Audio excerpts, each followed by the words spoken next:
हम बात करेंगे मानव तंत्रिका तंत्र के बारे में, अंतःस्रावी तंत्र के बारे में, हार्मोन्स के बारे में और गति और शरीर के अंगों के बारे में हम बात करेंगे इस वीडियो के अंदर। तो आज का पहला जो टॉपिक है वो है मानव तंत्रिका तंत्र। मानव तंत्रिका तंत्र 3 प्रकार का होता है: केंद्रीय तंत्रिका तंत्र, परिधीय तंत्रिका तंत्र और स्वायत्त तंत्रिका तंत्र। केंद्रीय तंत्रिका तंत्र के अंदर मस्तिष्क और मेरुरज्जु आते हैं। परिधीय तंत्रिका तंत्र के अंदर मस्तिष्क से निकलने वाली कपाल तंत्रिकाएं और मेरुरज्जु से निकलने वाली मेरु तंत्रिकाएं आती हैं। तो सबसे पहले केंद्रीय तंत्रिका तंत्र में मस्तिष्क के बारे में बात करें तो मस्तिष्क के अंदर 3 प्रकार की परतें होती हैं। उन 3 परतों के नाम हैं ड्यूरामीटर, एरेक्नॉइड और पायामीटर। ड्यूरामीटर सबसे बाहरी परत होती है, एरेक्नॉइड बीच वाली परत होती है और पायामीटर जो है वो सबसे आंतरिक परत होती है। ड्यूरामीटर और एरेक्नॉइड के बीच में ड्यूरामीटर और एरेक्नॉइड के बीच में सब ड्यूरल गुहा पाई जाती है तथा एरेक्नॉइड और पायामीटर के बीच में सब एरेक्नॉइड गुहा पाई जाती हैं। फिर बात करें मस्तिष्क के प्रकारों के बारे में तो मस्तिष्क में अग्र मस्तिष्क के अंदर प्रमस्तिष्क होता है और प्रमस्तिष्क के अंदर घ्राण पिंड पाए जाते हैं। ये घ्राण पिंड जो होते हैं वो गंध का ज्ञान करवाते हैं, गंध का उद्दीपन करवाते हैं। प्रमस्तिष्क के अंदर ही अग्र मस्तिष्क के अंदर ही थैलेमस और हाइपोथैलेमस भी होते हैं। थैलेमस जो होता है वो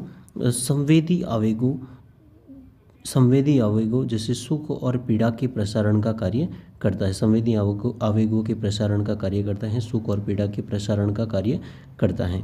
और जो हाइपोथैलेमस होता है वो भूख, तापमान का नियंत्रण करता है। पीयूष ग्रंथि से स्रावित होने वाले हार्मोन का नियंत्रण भी करता है हाइपोथैलेमस, और तापमान का नियंत्रण और ब्लड प्रेशर का नियंत्रण करता है।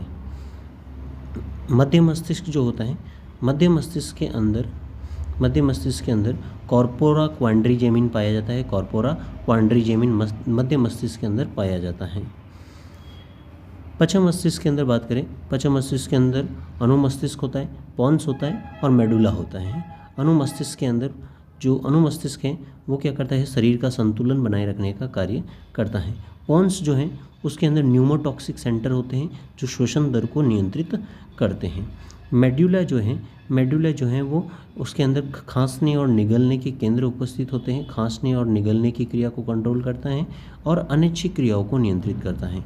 अनैच्छिक क्रियाओं जैसे आहार नाल के अंदर क्रमाकुंचक गतियाँ हैं, हृदय की धड़कन है, ब्लड प्रेशर है, इन सभी गतियों को क्या करता है, नियंत्रित करता है। फिर बात करें तो नेक्स्ट है परिधीय तंत्रिका तंत्र। परिधीय तंत्रिका तंत्र में कपाल तंत्रिकाएं और मेरु तंत्रिकाएं आती हैं। कपाल तंत्रिकाओं के अंदर बात करें तो 12 जोड़ी कपाल तंत्रिकाएं होती हैं जो कि खोपड़ी से निकलती हैं। 12 जोड़ी कपाल तंत्रिकाएं जो कि खोपड़ी से निकलती हैं तथा मेरु तंत्रिकाएं जो होती हैं मेरुरज्जु से निकलती हैं। 31 जोड़ी मेरु तंत्रिकाएं होती हैं जो कि मेरुरज्जु से निकलती हैं। इन 31 जोड़ी में से 8 जोड़ी जो होती है वो ग्रीवा से निकलती हैं, 12 जोड़ी जो है वो वक्ष के अंदर होती हैं, 5 जोड़ी जो है वो कटी के अंदर होती हैं, 5 जोड़ी त्रिक के अंदर और 1 जोड़ी जो होती है वो अनुत्रिक तंत्रिकाएं होती हैं। फिर है स्वायत्त तंत्रिका तंत्र। स्वायत्त तंत्रिका तंत्र की खोज लैंगले ने की थी। यह पूर्णतया चालक और नियंत्रण रहित होता है। चालक और नियंत्रण रहित होता है। ये जो स्वायत्त तंत्रिका तंत्र है वो 2 प्रकार का होता है, अनुकंपी और परानुकंपी तंत्रिका तंत्र। तो अनुकंपी तंत्रिका तंत्र और परानुकंपी तंत्रिका तंत्र में अंतर देखें तो अनुकंपी तंत्रिका तंत्र जो है वो हमें आपात स्थिति के लिए तैयार करता है और ये आपात स्थिति खत्म होने के बाद में वापस से सामान्य स्थिति में लाने का कार्य करता है परानुकंपी तंत्रिका तंत्र। तो आपात स्थिति के लिए तैयार करता है अनुकंपी तंत्रिका तंत्र। क्या करता है, ये हृदय की धड़कन को बढ़ाता है, एड्रिनल ग्रंथि से स्रावण को बढ़ाता है, पुतलियों को फैलाता है और पसीने के स्राव को बढ़ाता है और भूख लगने वाली क्रियाओं को रोकने का काम करता है। ब्लड प्रेशर की क्या करता है, बढ़ाता है, लेकिन लार ग्रंथियों के स्रावण को कम कर देता है। आहार नाल में क्रमाकुंचक गति को कम कर देता है। पाचक ग्रंथियों के स्रावण को क्या कर देता है, कम कर देता है। इसके उल्टे वापस स्वायत्त तंत्रिका तंत्र हृदय की धड़कन को कम करता है, एड्रिनल के स्राव को कम करता है, पसीने का स्राव को कम करता है, पुतलियों को सिकोड़ने का कार्य करता है और रक्तदाब को क्या करता है, कम करता है। उसके बाद में ये जो है वो लार ग्रंथियों के स्त्रावण को बढ़ाता है, आहार नाल में क्रमाकुंचक गति को बढ़ाता है और पाचक ग्रंथियों के स्त्रावण को बढ़ाता है। अनुकंपी तंत्रिका तंत्र जो होता है, अनुकंपी तंत्रिका तंत्र वो शरीर को आपात स्थिति का सामना करने के लिए तैयार करता है, पर अनुकंपी तंत्रिका तंत्र आपात स्थिति समाप्त होने पर पुनः सामान्य स्थिति लाने के लिए कार्य करता है। दोनों एक दूसरे के विपरीत कार्य करते हैं। नेक्स्ट अपना चैप्टर है मानव में संवेदी अंग, ज्ञानेंद्रिय। मानव में संवेदी अंग जिसमें आँख हैं, कान हैं, उनके बारे में हम इस चैप्टर के अंदर देखेंगे। तो सबसे पहले बात करते हैं मानव नेत्र के बारे में। मानव नेत्र के अंदर 3 परतें होती हैं, श्वेत पटल, दृष्टि पटल और रक्तक पटल और दृष्टि पटल। तो श्वेत पटल जो है वो सबसे बाहर होता है, फिर बीच में दृष्टि पटल रक्तक पटल होता है, कोराइड बोलते हैं जिसको, और सबसे अंदर दृष्टि पटल होता है। इस दृष्टि पटल के अंदर 2 प्रकार की कोशिकाएं पाई जाती है, शंकु और शलाकाएं। शलाकाएं जो होती है वो जिन्हें रोड्स बोलते हैं, धीमे प्रकाश के लिए संवेदी होती है, जबकि शंकु जिन्हें कॉर्न बोलते हैं ये रंगों के प्रति संवेदी होते हैं। शलाकाओं की संख्या जो होती है वो शंकुओं से अधिक होती है। नेत्र के अंदर शलाकाओं की संख्या क्या होती है, ज़्यादा होती है शंकुओं से। शलाकाओं में दृष्टि वर्णक जो होता है वो होता है रोडोप्सिन। शलाकाओं के अंदर कौन सा दृष्टि वर्णक पाया जाता है, शलाकाओं के अंदर दृष्टि वर्णक रोडोप्सिन पाया जाता है। रोडोप्सिन दृष्टि वर्णक पाया जाता है। विटामिन ए द्वारा निर्मित होता है। रोडोप्सिन जो है वो विटामिन ए से निर्मित होता है और मंद प्रकाश से देखने में सहायता करता है। उल्लू के रेटिना में केवल और केवल क्या पाई जाती हैं, शलाकाएं पाई जाती हैं।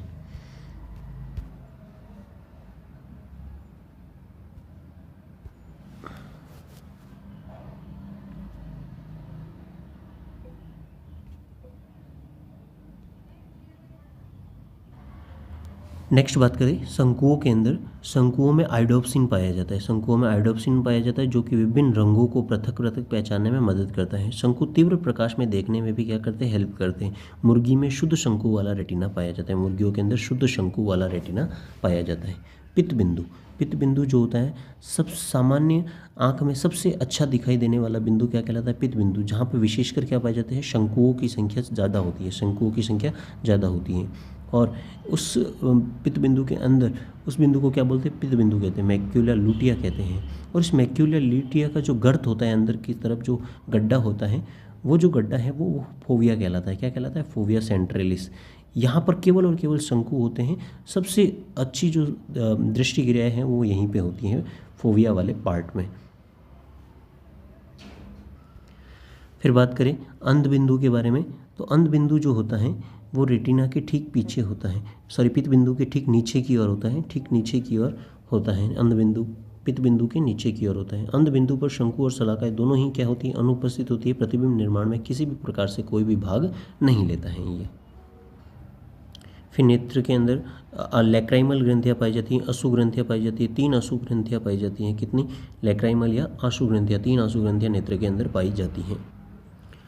शलाकाओं के अंदर क्या होता है, रोडोप्सिन वर्णक होता है। ये जो रोडोप्सिन वर्णक है वो टूट जाता है। रोडोप्सिन वर्णक टूटकर ल्यूमोरोडोप्सिन बनाता है।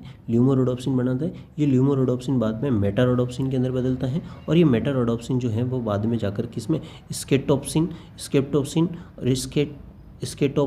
और रेटिनिन के अंदर बदल जाता है। अंधकार में ये स्केटोप्सिन जो है वापस से स्केटोप्सिन और रेटिनिन जो है वापस से रोडोप्सिन के अंदर बदल जाते हैं अंधकार के अंदर। और प्रकाश में ये टूटते हैं ल्यूमिरोडोप्सिन के अंदर, ल्यूमिरोडोप्सिन मेटारोडोप्सिन के अंदर, और मेटारोडोप्सिन जो है वो स्केटोप्सिन और रेटिनिन के अंदर बदल जाते हैं। और अंधेरे में वापस से स्केटोप्सिन और रेटिनिन जो है वापस से रोडोप्सिन के अंदर कन्वर्ट हो जाते हैं। उसके बाद बात करें शंकुओं में एक अन्य रंगीन पदार्थ, शंकुओं के अंदर क्या होता है, आइडोप्सिन होता है जो कि रंग में भेद करवाता है। अब लाल रंग के लिए इरिथ्रोलेब्स, हरे रंग के लिए क्लोरोलेब और नीले रंग के लिए साइनोलेब प्रकार के आइडोप्सिन होते हैं। लाल के लिए इरिथ्रोलेब, हरे के लिए क्लोरोलेब और नीले के लिए साइनोलेब नाम के क्या पाए जाते हैं, शंकु पाए जाते हैं। अब मानव कर्ण की बात करें, मानव कर्ण की बात करें तो कर्ण के अंदर जो मध्य कर्ण होता है, मध्य कर्ण के अंदर एक यूस्टेचियन नलिका पाई जाती है जो कि समान दाब बनाए रखती है। कर्णपटल झिल्ली के दोनों ओर समान दाब बनाए रखने में मदद करती है। कर्णपटल झिल्ली के दोनों तरफ समान दाब बनाए रखने का कार्य कौन करती है, यूस्टेचियन नलिका, जो कि मध्य कर्ण में पाई जाती है। फिर बात करें तो कर्ण अस्थिकाएँ मेलियस, इनकस और स्टेपीज। मेलियस, इनकस और स्टेपीज। मेलियस जो होती हैं वो हथौड़े के आकार की होती हैं, इनकस जो है वो निहाई के आकार की होती हैं, और स्टेपीज जो होती है वो घोड़े के जीन की रकाब के आकार की होती है, घोड़े के जीन की रकाब की आकार की। मेलियस हथौड़े के जैसी, इनकस निहाई के जैसी, और स्टेपीज जो है वो घोड़े के जीन की रकाब के जैसी होती हैं। फिर बात करें अगर तो आंतरिक कर्ण के अंदर कॉक्लिया और वेस्टिबुल्स पाए जाते हैं, कॉक्लिया और वेस्टिबुल्स पाए जाते हैं, कॉक्लिया और वेस्टिबुल्स पाए जाते हैं आंतरिक कर्ण के अंदर। अब अगर हम कॉक्लिया की संरचना की बात करें तो कॉक्लिया की संरचना में वेस्टिबुलर कैनाल होती है, कॉक्लियर कैनाल होती हैं और टेम्पोनिक कैनाल होती है। 3 प्रकार की कैनाल पाई जाती है। इस कॉक्लियर कैनाल के अंदर क्या पाया जाता है, ऑर्गन ऑफ कॉर्टाई पाया जाता है। कॉक्लियर नलिका के अंदर ऑर्गन ऑफ कॉर्टाई पाया जाता है, या फिर वेस्टिबुलर कैनाल और टेम्पोनिक कैनाल के बीच में क्या पाया जाता है, ऑर्गन ऑफ कॉर्टाई पाया जाता है। तो यहाँ पर 3 प्रकार की जो कोशिकाएं होती हैं, इसमें सबसे पहला स्केला वेस्टिबुला, इसमें परिलिम्फ भरा रहता है। स्केला मीडिया या कॉक्लियर नलिका जो है इसके अंदर एंडोलिम्फ भरा रहता है, और स्केला टेम्पोनी या टेम्पोनिक नलिका जो होती है वो इसमें पेरिलिम्फ भरा रहता है। दोनों ऊपर और नीचे पेरिलिम्फ रहता है और बीच के अंदर क्या रहता है, एंडोलिम्फ भरा हुआ रहता है। ये इंपॉर्टेंट प्रश्न है कि अंतःकर्ण के अंदर संतुलन स्थापित करने का कार्य कौन करता है। अंतःकर्ण के अंदर सेक्युलस, यूट्रिकुलस और वृत्ताकार नलिकाएं, सेक्युलस, यूट्रिकुलस और वृत्ताकार नलिकाएं जो होती हैं वो क्या करती हैं, अंतःकर्ण में संतुलन स्थापित करने का कार्य करती है। सेक्युलस, यूट्रिकुलस और वृत्ताकार नलिकाएं। अपना नेक्स्ट चैप्टर है मानव में रासायनिक समन्वय। तो इसके अंदर सबसे पहले बात करें तो थॉमस एडिसन को अंतःस्रावी एंडोक्राइनोलॉजी का जनक कहा जाता है, अंतःस्रावी विज्ञान का जनक कहा जाता है। स्टर्लिंग ने हार्मोन के उत्तेजक प्रभाव की खोज की थी, और बेलिस और स्टर्लिंग ने सिक्रेटिन नामक हार्मोन को खोजा था। कोशिका से सबसे पहले सिक्रेटिन नामक हार्मोन खोजा था बेलिस और स्टर्लिंग ने क्या किया था, सिक्रेटिन नामक हार्मोन की खोज की थी, और स्टर्लिंग ने हार्मोन को उत्तेजक पदार्थ की संज्ञा दी थी। नेक्स्ट बात करें तो पीयूष ग्रंथि जो होती है वो एक्टोडर्म से उत्पन्न होती है, इसे मास्टर ग्रंथि कहा जाता है। एक्टोडर्म से उत्पन्न होती है, इसे मास्टर ग्रंथि कहा जाता है। पीयूष ग्रंथि के 2 भाग होते हैं, एडिनोहाइपोफाइसिस या अग्रपाली और न्यूरोहाइपोफाइसिस, मतलब पक्षपाली, अग्रपाली और पक्षपाली, एडिनोहाइपोफाइसिस और न्यूरोहाइपोफाइसिस। अब हम बात करेंगे कि एडिनोहाइपोफाइसिस जो है, अग्रपाली जो है, उस अग्रपाली से स्रावित होने वाले हार्मोन, तो somatotrophin releasing hormone, somatotrophin hormone जो है, जिसे हम ग्रोथ हार्मोन भी बोलते हैं, ग्रोथ हार्मोन, ये वृद्धि के लिए महत्वपूर्ण भूमिका निभाता है।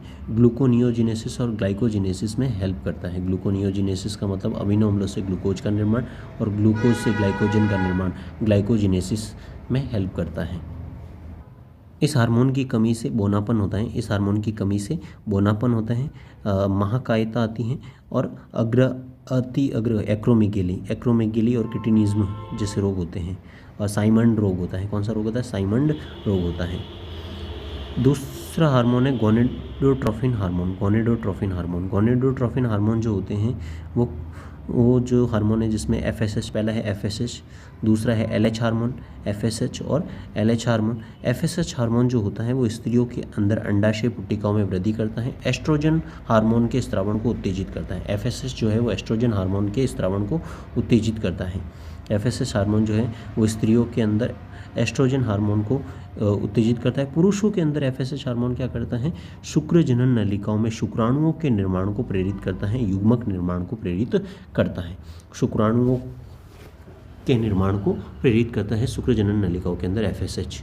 LH हार्मोन जो होता है, LH हार्मोन वो पुरुषों के अंदर वृषण के अंदर लीडिंग कोशिकाओं को प्रेरित करता है। एंड्रोजन या नर हार्मोन अर्थात टेस्टोस्टेरोन हार्मोन को स्रावित करवाने के लिए प्रेरित करता है।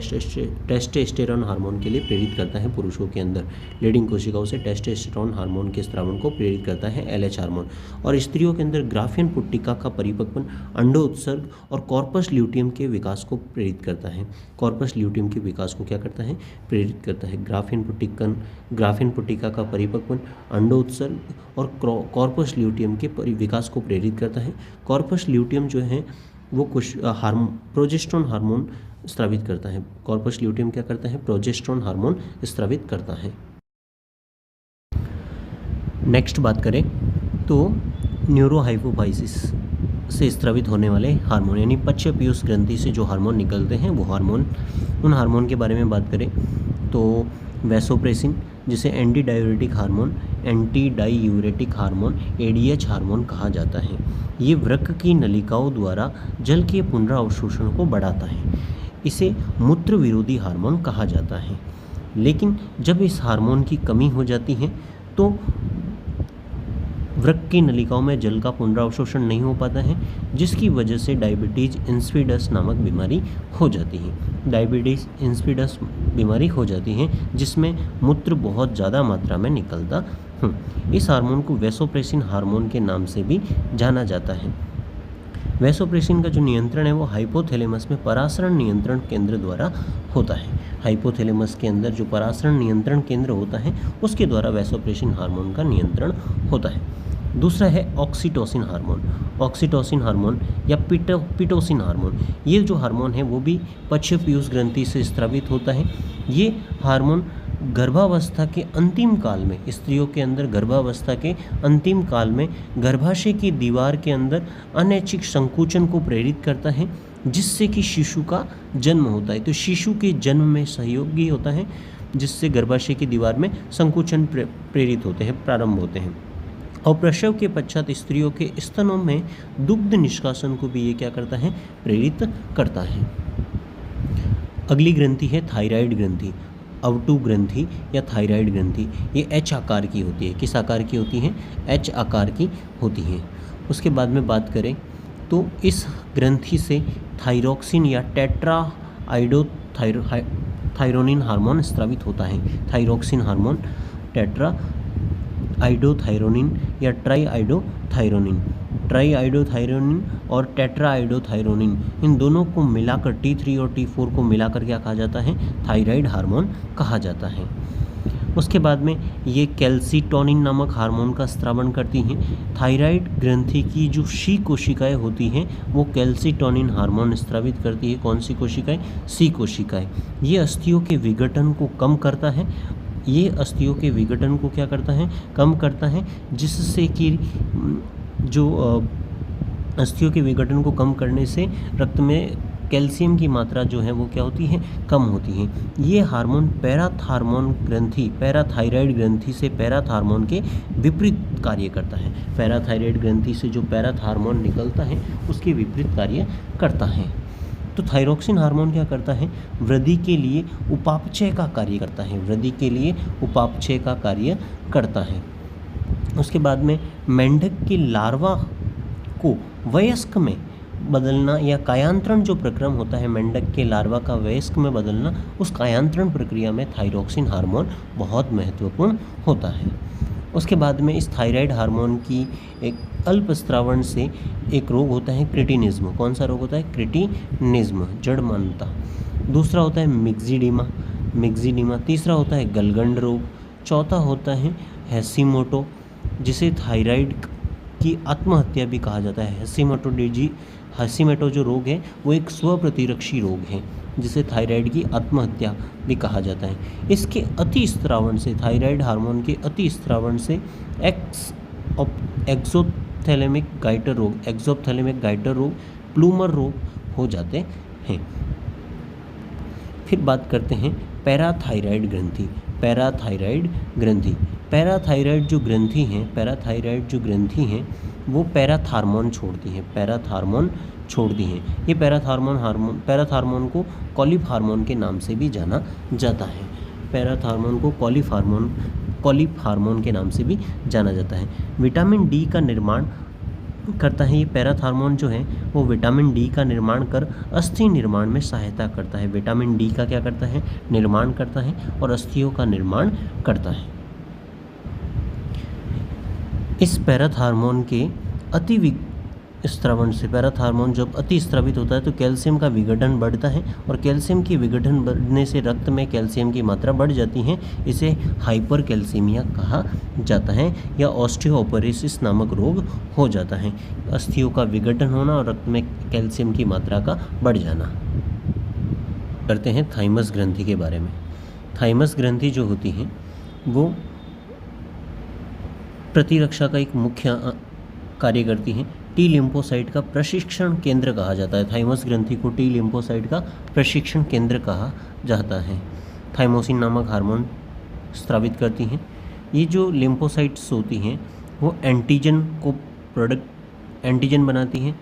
एंटीजन को नष्ट करने के लिए एंटीबॉडी का निर्माण करती है।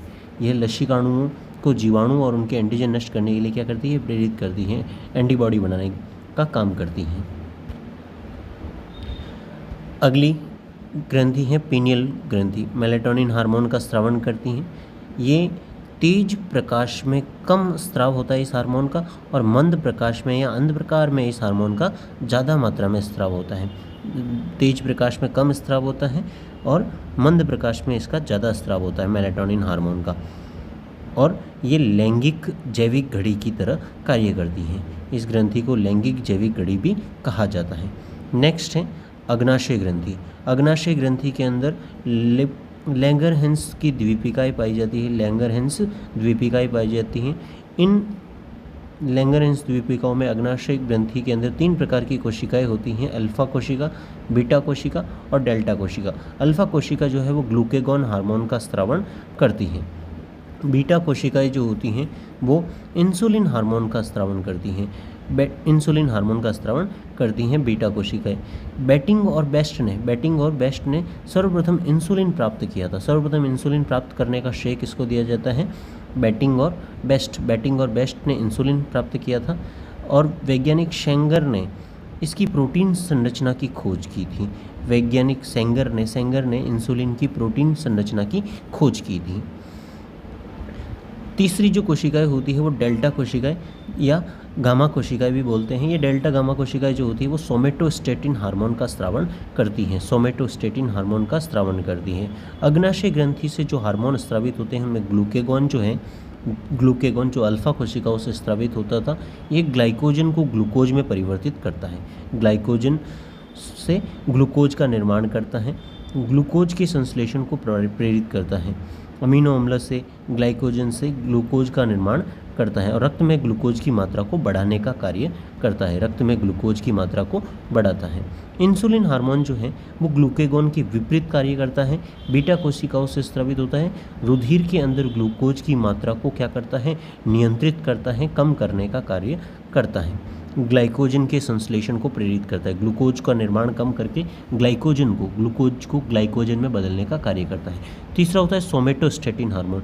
ये इंसुलिन और ग्लूकेगॉन के निरोधक की भांति कार्य करता है। पचे हुए भोजन की स्वांगीकरण की अवधि को बढ़ाता है। सोमेटोस्टेटिन जो हार्मोन है वो पचे हुए भोजन की स्वांगीकरण अवधि को बढ़ाने का कार्य करता है और इंसुलिन और ग्लूकेगॉन के निरोधक का कार्य करता है। इंसुलिन हार्मोन के अल्प स्राव से मधुमेह नामक रोग हो जाता है, मधुमेह रोग होता है।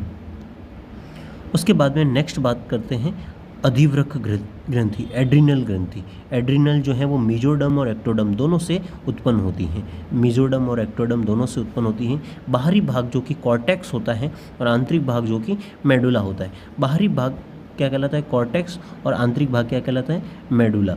इस ग्रंथि को जीवन की बुद्धिमानी भी कहा जाता है। एड्रिनल ग्रंथि को जीवन की बुद्धिमानी भी कहा जाता है।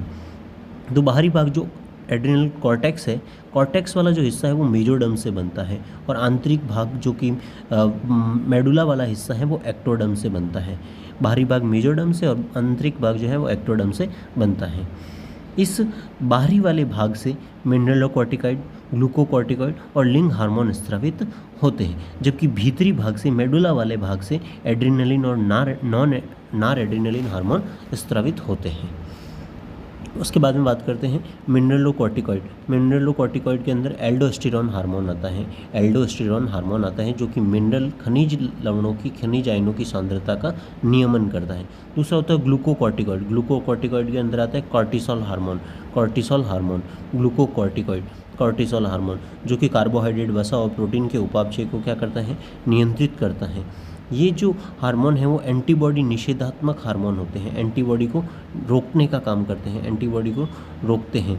उत्तक संक्रमण के समय प्रतिरक्षी की बनने की क्रिया को रोकने का काम करते हैं। जो कॉर्टिसोल हार्मोन है, जो ग्लूकोकॉर्टिकॉइड है, कॉर्टिसोल हार्मोन है, वो कॉर्टिसोल हार्मोन क्या है, एंटीबॉडी नहीं बनने देता है। तीसरे होते हैं लिंग हार्मोन। ये सब जो है वो कॉर्टेक्स वाले पार्ट से स्रावित होते हैं। लिंग हार्मोन में एंड्रोजन, एस्ट्रोजन और प्रोजेस्टेरोन हार्मोन स्रावित होते हैं। एंड्रोजन, एस्ट्रोजन और प्रोजेस्टेरोन हार्मोन स्रावित होते हैं। फिर मेडुला वाले भाग से एड्रीनलिन और नॉर एड्रीनलिन हार्मोन स्रावित होते हैं। एड्रीनलिन क्या करता है, अनुकंपी तंत्रिका तंत्र से होने वाली क्रियाओं को संचालित करता है। रक्तदाब को बढ़ाना है, रक्त वाहिनियों की दीवारों को सिकोड़ना है, रक्तदाब बढ़ाना है, हृदय की धड़कन को बढ़ाना है, पुतलियों को फैलाना है। अनुकंपी तंत्रिका तंत्र की क्रियाओं को क्या करता है, संचालित करता है। एड्रीनलिन हार्मोन को संकट की परिस्थितियों में स्रावित होता है। कौन सी परिस्थितियों में, संकटकालीन स्थितियों में स्रावित होता है। नॉर एड्रीनलिन जो है वो इसके विपरीत काम करता है। रक्तवाहिनियाँ फैल जाती हैं और हृदय की गति और रक्तदाब जो है वो धीमा हो जाता है। जो एड्रीनलिन है उसके विपरीत काम करता है। उसके बाद में बात करते हैं तो इस एड्रीनलिन हार्मोन, एड्रीनल ग्रंथि को 3F ग्रंथि भी कहा जाता है या 4S ग्रंथि के नाम से भी जाना जाता है। 4S के अंदर आता है स्ट्रेस, शुगर, सॉल्ट और सेक्स रिलेटेड प्रोसेस। ये 4S ग्रंथि भी कहते हैं एड्रीनल ग्रंथि को। उसके बाद में एड्रीनल ग्रंथि से जो हार्मोन स्रावित होता है उसमें कुछ रोग होते हैं। एक तो एडिशन रोग जो होता है वो एड्रीनल ग्रंथि से एड्रीनलिन हार्मोन के अल्प स्रावण से होता है। एड्रीनल ग्रंथि को जीवन रक्षक हार्मोन भी कहा जाता है, एड्रीनल हार्मोन को। और अधिक स्रावण से कॉन्स रोग हो जाता है।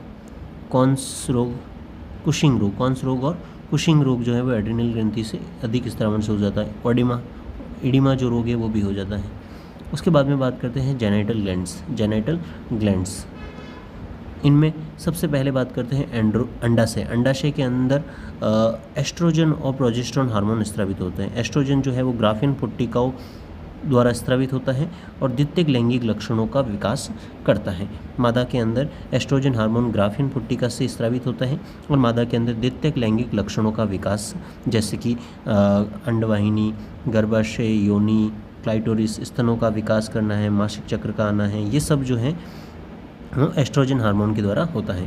प्रोजेस्टेरोन हार्मोन जो होता है वो अंडाशय से अंडोत्सर्ग के पश्चात बनने वाला कॉर्पस जो ल्यूटियम हार्मोन है, वो कॉर्पस ल्यूटियम हार्मोन क्या करता है, प्रोजेस्टेरोन हार्मोन स्रावित करता है। और कॉर्पस ल्यूटियम का जो नियंत्रण है वो पीयूष ग्रंथि के ल्यूटिनाइजिंग हार्मोन के द्वारा होता है। तो प्रोजेस्टेरोन हार्मोन जो है वो कॉर्पस ल्यूटियम के द्वारा स्रावित होता है। एक और हार्मोन अंडाशय से निकलता है, रिलैक्सिन हार्मोन, ये भी कॉर्पस ल्यूटियम से निकलता है। रिलैक्सिन जो हार्मोन है वो भी कॉर्पस ल्यूटियम से निकलता है। ये शिशु के जन्म में क्या होता है, सहायक होता है। एस्ट्रोजन और प्रोजेस्टेरोन हार्मोन के अति अल्प स्रावण से मादा में द्वितीयक लैंगिक अंगों का विकास नहीं होता है और मासिक चक्र जो है वो नियमित नहीं होता है एस्ट्रोजन हार्मोन की कमी की वजह से। नेक्स्ट अपना चैप्टर है मानव में गति और चलन। मानव के अंदर गति और चलन, इसमें बात करें तो मानव कंकाल जो है वो दो प्रकार का होता है, अक्षीय कंकाल और उपांगीय कंकाल। अक्षीय कंकाल में किरोटी आता है, मेरुदंड आता है, उरोस्थी आता है, पसलियाँ आती हैं। ये सब मिलकर अक्षीय कंकाल बनाती हैं जिसमें 80 अस्थियाँ होती हैं।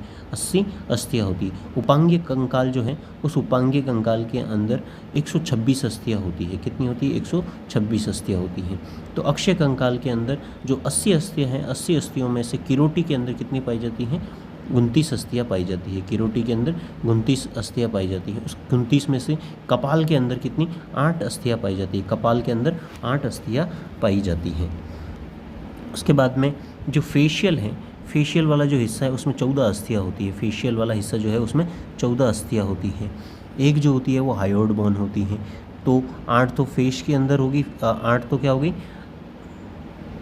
8 जो है वो किस में आ गई, कपाल वाले के अंदर आ गई। 12 जो है वो 14 जो है वो फेशियल वाले के अंदर आ गई। एक जो है वो हायोइड के अंदर आ गई, हायोइड बोन हो गई।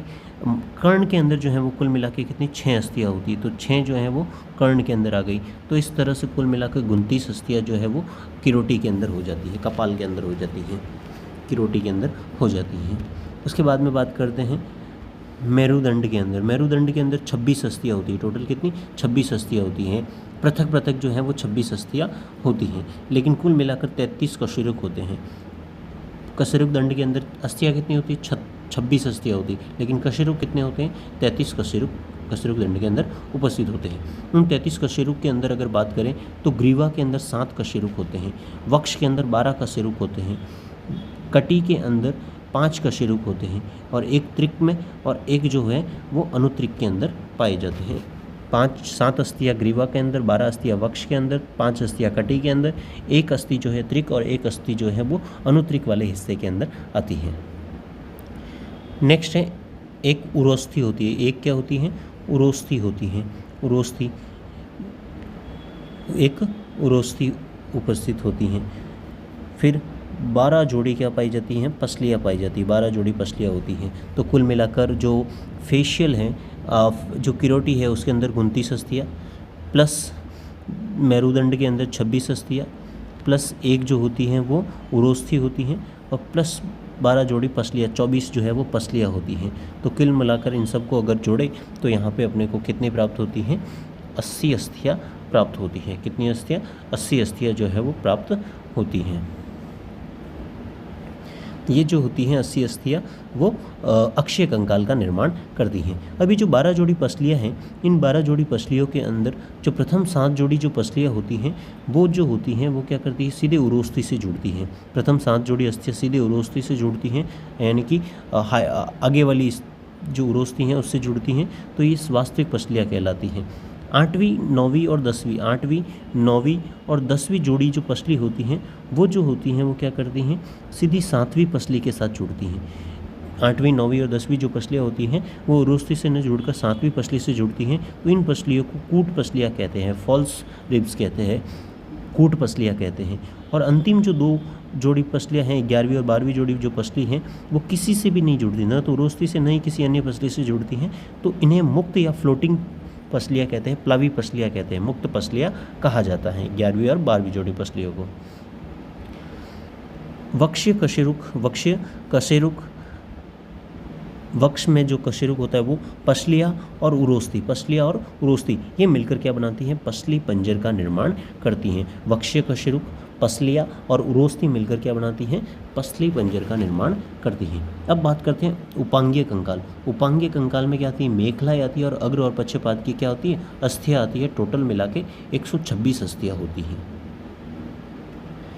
इसमें अंश मेखला जो है, उस अंश मेखला के अंदर 2 ग्रंथियाँ हैं, 2 पसलियाँ होती है, क्लीवेज और स्केपुला। अंश मेखला के अंदर क्लीवेज और स्केपुला आती हैं, जबकि जो श्रोणी मेखला है उसमें 3 प्रकार की अस्थियाँ होती हैं। 3 प्रकार की अस्थियाँ होती हैं जिनको बोलते हैं इलियम, इचियम और प्यूबिस। इलियम, इचियम और प्यूबिस ये श्रोणी मेखला के अंतर्गत आती हैं। तो 126 अस्थियों का अगर बात करें तो 30 तो हाथों में होती हैं, 30 जो होती है वो पैरों में होती हैं, 30 और 30 मतलब 60 जो है वो दोनों हाथों के अंदर, 30 और 30 60 जो है वो दोनों पैरों के अंदर, 4 जो होती है, 2 तो स्केपुला और 2 ही क्लीवेज, 4 जो ये अस्थियाँ होती हैं, और 2 जो होती है वो श्रोणी मेखलाएँ पाई जाती है। 2 क्या होती है? श्रोणी मेखलाएँ। तो कुल मिलाकर 126 अस्थियाँ जो हैं वो होती है उपांगीय कंकाल के अंदर। अब अगर बात करें हाथों के अंदर, तो हाथों के अंदर जो 6 कोशिकाएँ होती हैं, 30 जो कोशिकाएँ होती हैं, उन 30 कोशिकाओं का अगर हिसाब बात करें तो इसके अंदर आती है सबसे पहले ह्यूमेरस।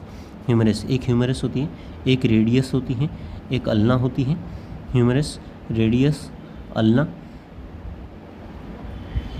तो एक तो ह्यूमेरस हो गई, एक होती है रेडियस, एक होती है अल्ना, एक होती है टॉर्सल्स। टॉर्सल्स जो होती है वो कितनी होती है? 5 टॉर्सल्स। मेटाटॉर्सल्स 8 जो होती है वो मेटाटॉर्सल्स, और 14 जो होती है वो फेलेंजेस होती हैं।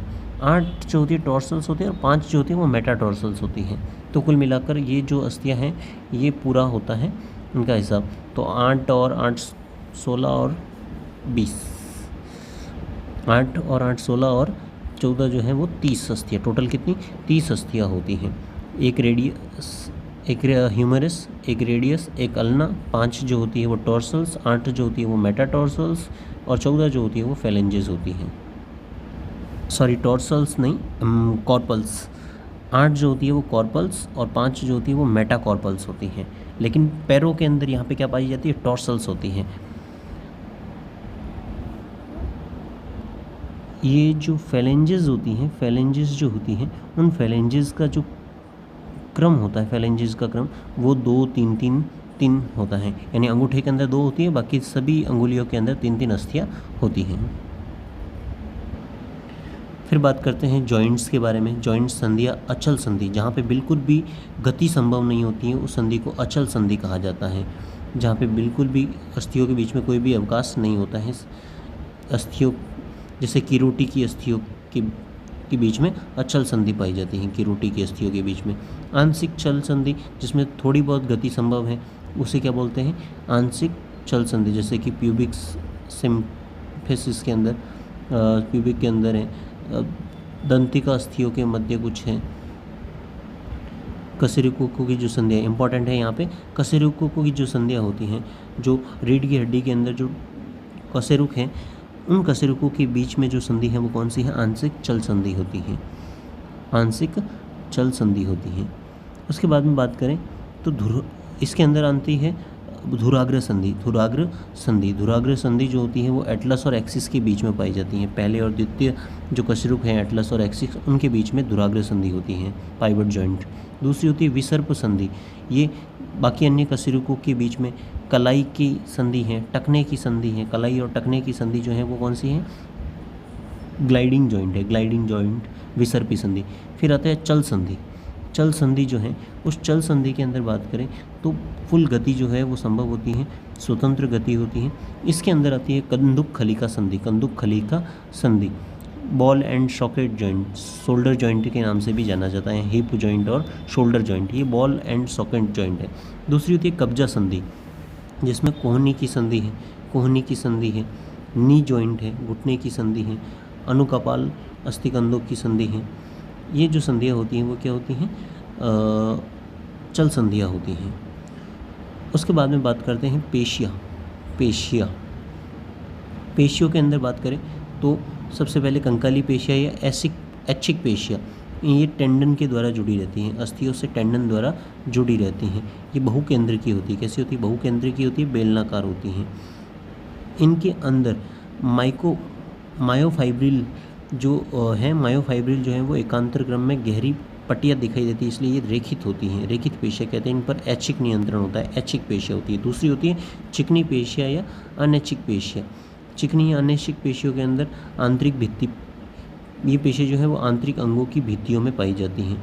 इसमें आंतरिक अंगों की भित्तियों में पाई जाती है, इसमें एक बड़ा सा केंद्रक होता है। इनके सिरे जो होते हैं वो नुकीले होते हैं। ये अरेखित होती हैं और ये अनैच्छिक होती हैं, अरेखित और अनैच्छिक होती हैं। हृदय पेशियाँ जो होती हैं वो हृदय की दीवार में पाई जाती हैं, रेखित होती हैं, शाखान्वित होती हैं, एक केंद्रक होता है और ये अनैच्छिक होती हैं, अनैच्छिक होती हैं। अब बात करते हैं पेशी तंतु की संरचना के बारे में। पेशी तंतु की संरचना के बारे में, पेशी तंतु की संरचना, पेशी कोशिका जो होती हैं, उस पेशी कोशिका के अंदर जो द्रव पाया जाता है उसे सार्कोप्लाज्म कहा जाता है, पेशी द्रव्य कहा जाता है। इस पेशी द्रव्य के अंदर, सार्कोप्लाज्म के अंदर मायोफाइब्रिल और माइटोकॉन्ड्रिया, जिसे सार्कोसोम कहा जाता है, माइटोकॉन्ड्रिया, मायोफाइब्रिल, माइटोकॉन्ड्रिया और सार्कोप्लाज्मिक रेटिकुलम पाई जाती हैं। पेशी जो तंतु होते हैं, मायोफाइब्रिल जो होते हैं, उनमें एकांतर और क्रम में हल्की और गहरे रंग की आड़ी पट्टियाँ पाई जाती हैं।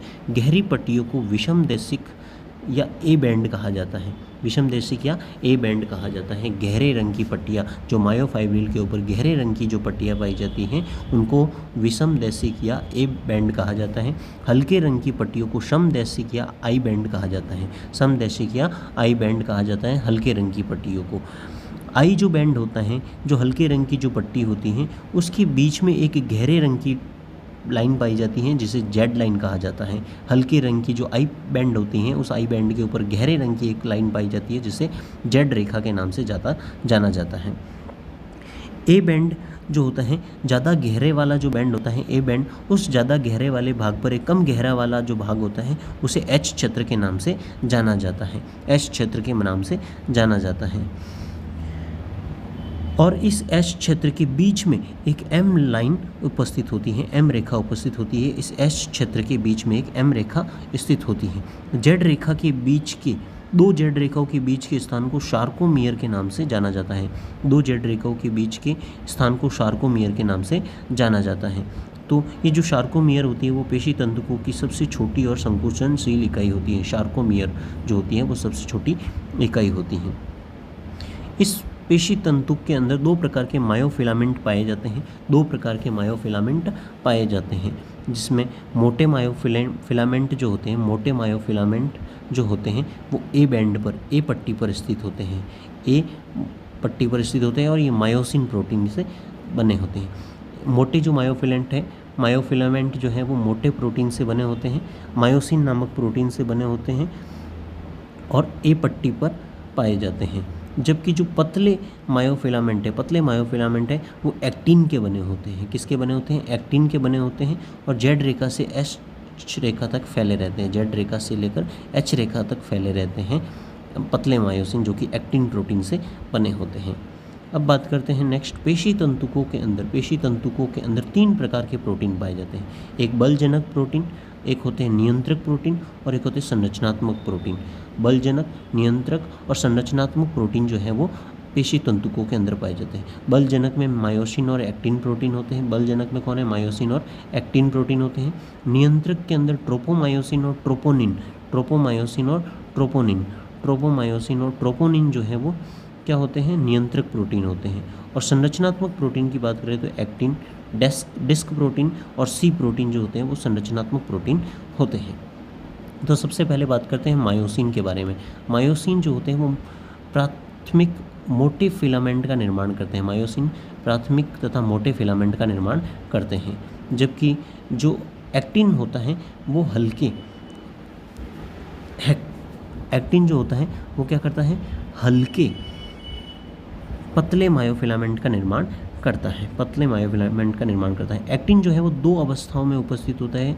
जी एक्टिन जो कि कई इकाई, जी एक्टिन जो होता है गोलाकार जी एक्टिन, इसकी कई इकाइयाँ मिलकर एक एफ एक्टिन का निर्माण करती हैं। जी एक्टिन एक पतला होता है जिसकी कई इकाइयाँ मिलकर एफ एक्टिन का निर्माण करती हैं। पेशी तंतु में हमेशा एफ एक्टिन पाया जाता है। पेशी तंतुओं के अंदर जो एक्टिन है वो हमेशा किस रूप में? एफ रूप में पाया जाता है, जो कि एक्टिन के जी एक्टिन के बहुलकीकरण से बनता है। एफ एक्टिन किससे बनता है? जी एक्टिन के बहुलकीकरण से बनता है। फिर बात करते हैं इसके अंदर ट्रोपोनिन होता है, ट्रोपोनिन सी होता है, ट्रोपोनिन आई होता है। ये ट्रोपोनिन आई जो होता है, ट्रोपोनिन जो सी है वो ट्रोपोनिन सी कैल्शियम आयन से बंध बनाता है। ट्रोपोनिन सी किससे बंध बनाता है? कैल्शियम आयन से बंध बनाता है। ट्रोपोनिन आई जो है वो मायोसिन और एफ एक्टिन के बंधन के लिए निरोधक का कार्य करता है। एक्टिन और मायोसिन, एफ एक्टिन और मायोसिन के लिए ट्रोपोनिन आई जो है वो क्या करता है? निरोधक का कार्य करता है, बंध निरोधक का कार्य करता है। फिर बात करते हैं सार्कोसोम्स के बारे में। सार्कोसोम का मतलब होता है जो मायोफिलामेंट्स होते हैं उनके अंदर जो माइटोकॉन्ड्रिया पाए जाते हैं, उन माइटोकॉन्ड्रिया को क्या कहा जाता है? सार्कोसोम कहा जाता है। ये जो सार्कोसोम होते हैं वो अन्य माइटोकॉन्ड्रिया से, अन्य कोशिकाओं में पाए जाने वाले माइटोकॉन्ड्रिया से क्या होता है? बड़ा होता है। माइटोकॉन्ड्रिया से बड़ा होता है। जो लाल पेशियाँ होती हैं, लाल पेशियों के अंदर मायोग्लोबिन नामक वर्णक पाया जाता है, जो कि ऑक्सीजन का भंडारण और एटीपी का निर्माण करता है। लाल पेशियों के अंदर क्या पाया जाता है? मायोग्लोबिन पाया जाता है। उसके बाद में बात करते हैं कुछ रोग हैं जिसमें रोमेटॉइड आर्थराइटिस है। रोमेटॉइड आर्थराइटिस है एक संधि झिल्ली, इसके अंदर क्या हो जाता है? साइनोवियल मेम्ब्रेन के अंदर सूजन आ जाती है। रोमेटॉइड आर्थराइटिस के अंदर साइनोवियल मेम्ब्रेन के अंदर क्या आ जाती है? सूजन आ जाती है। ये एक स्वप्रतिरक्षी रोग है जिसके अंदर आईजीएम जो है कारक जो है वो एक्टिव रहता है। आईजीएम जो एंटीबॉडी है वो क्या रहती है? एक्टिव रहती है। उसके बाद में गांठिया रोग होता है। यूरिक अम्ल, जोड़ों के अंदर क्या होता है? यूरिक अम्ल का जमाव हो जाता है गांठिया रोग के अंदर। तो ये चैप्टर है फिनिश हो गया। Thank you.